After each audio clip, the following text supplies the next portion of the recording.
So I think the question we need to ask ourselves, and I think the approach the Commission is taking is, we need to look at compensation within the broader concept of reparations.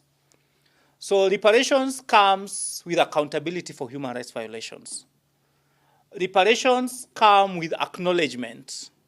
Reparations come with compensation. Reparations come with memorialization. So it's a big concept. And I think what the president possibly and the team have done is to look at just one of the aspects of reparations.